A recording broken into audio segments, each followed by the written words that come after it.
Okay, so now's the fun part. We get to paint this door, make it look pretty. I mean, it already looks much better than the hole that used to be there. But at any rate, we get to pick a paint color. And I actually bought a gallon of this off-white tan color, because that's what I'm going to end up doing with all this white siding. I saw a picture online, which is exactly what you should be doing if you're trying to find the right color. Go look at some real-life photos of other people with similar colors. So the brick is obviously going to stay, so we need something to go with the brick. And just a little tag here, if you have a brick house and you're trying to paint something to go with the brick, do not paint it red. That is the #1 mistake. Brick is not red. Brick is actually brown, and if you want it to really clash, then go ahead, find some red paint and slap it on there, and you'll find out how much it clashes. So I actually didn't like the idea of tan once we had it here. It almost looks tan there in the photo, at least on my screen it does. It's just not going to work for the door. So I'm not a huge fan of poppy colors on doors, but I fell into the temptation and we're going to paint it navy blue. So here we go. So first thing you'll note is that we have tons of fingerprints all over this guy from when we tried to install it. We got a sticker that we got to get off. Hopefully that's not going to give us any trouble. And then we've got a little bit of foam down there that's still stuck to the door. So we're going to have to prep this thing before we paint it, and then we should be able to have a smooth paint job. Now always remember when you're painting that paint is only as good as the paint that's underneath it.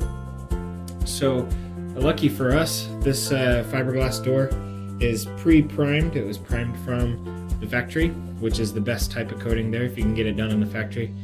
So we're going to make sure that this prime job is as clean as possible before we start putting our paint over it.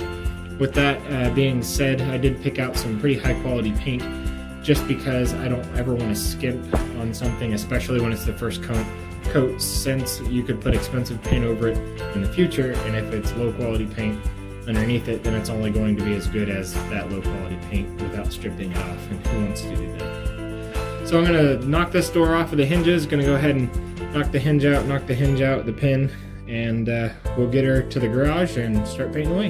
Another thing you should be paying attention to before you go cleaning a door is you need to know what you're cleaning up. In our case, it's probably a heavy dirt, probably 40 years worth of dirt, maybe a little bit of grease, that sort of thing. So, but you also want to pay attention to the coating that you're going to be putting on there, like the waterborne latex ammonia-based paint that's in all of our paints if you live in Illinois like I do, or if you live in any state where EPA's got a bit of a stronger hold and you can't use that oil-based stuff. So typically I've found that using Dawn soap and water, which is also water soluble, is a good choice for anything water-based that you're doing, just because worst case scenario, if you get a little bit of soap and water residue left over, probably just be water, and worst case scenario, it's just going to thin the paint, since the paint is also water-based. In this case though, I wanted to dry a little bit faster, so I picked up this cleaner earlier called Simple Green, and from what I know, it's a pretty water-based formula. So I went checking on the back here, and you can see that the first ingredient there, as soon as it focuses, is water. And I know from using it for other purpose that it is rather speedy as far as evaporation's concerned. But with that being said, we can be guaranteed that this is definitely water-based. It includes water in it, and it dries a little bit faster than the other stuff. So we're going to use that to see if we can't clean the grease off of the door before we grease and dirt off the door before we paint. Besides cleaning, there's a little bit more prep work that we need to do, and that is to tape all of the holes. Another note is I went ahead and taped the little rubber weather seal down at the bottom. Also keep this in mind, every great paint job is 80% prep work and 20% actually painting with the dry time there in between. So keep that in mind. The longer you spend on prep work, the better your paint job is going to look.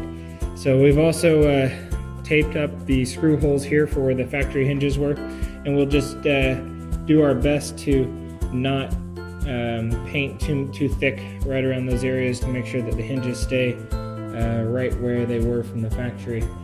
With that being said, I'm going to go ahead and get a layer of paint here on the top, and just let you know that the smoothest finish is going to require two things: one, brush; two, roller. So what you're going to want to do is to trim with the brush first all your edges, all your tricky areas like the detail stuff here, and then we'll back roll with the roller. In my case, a foam roller, because I think it has the smoothest texture.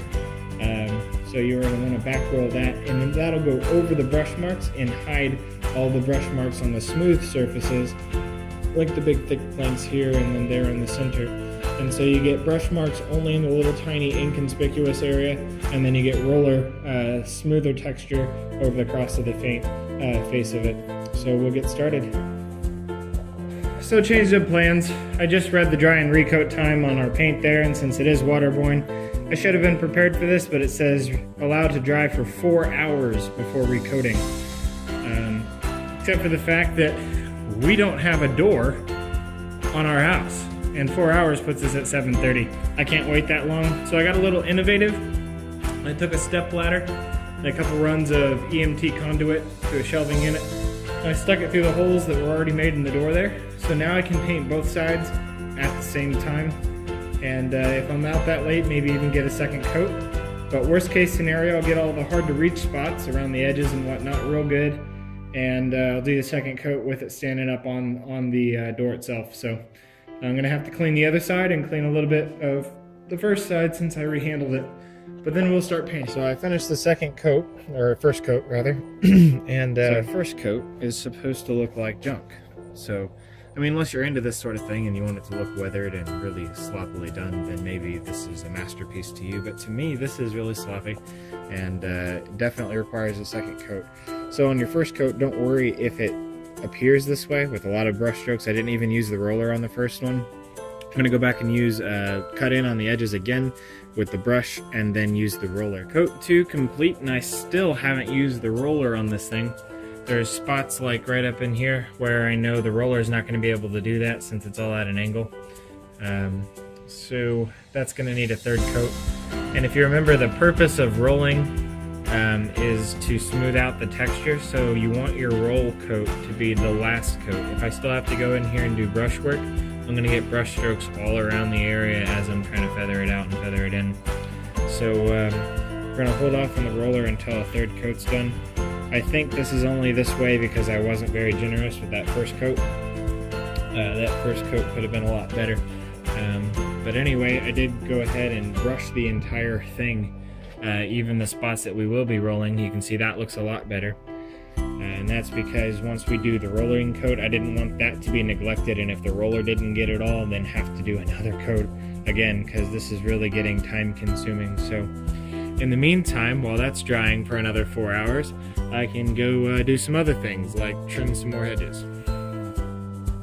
Hey, another long day. This is day 3 working on this stupid door, and we finally got something in that looks and operates just like a door. So finally got the knobs back on. This is after the third coat. I still talked myself out of using the roller again because I was really happy with the way that it looked when it was wet, although I should have known better, because now that it's drying, especially right up in the top right there, you can start to see the brush marks and the sheen. That's exactly what the roller would have hidden. But overall, I'm still gonna have to come back and touch it up color-wise. But it is in. It's ready to go. So I was still unhappy, so I went ahead and touched it up one more time since I had another day that it basically got to 60. Figured it would be able to be warm enough to paint. Anyway, I just went ahead and painted the spots that needed it, and I'll be painting the jams next.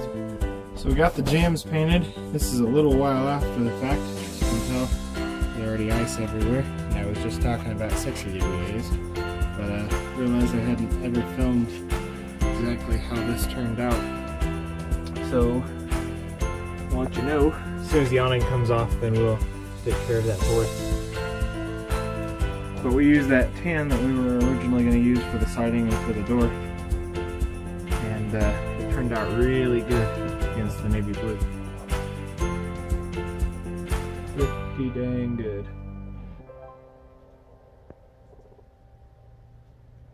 So maybe eventually soon we can get to the stuff that we're supposed to get to, like designing and doing everything else. And now we have a secure way to lock up the door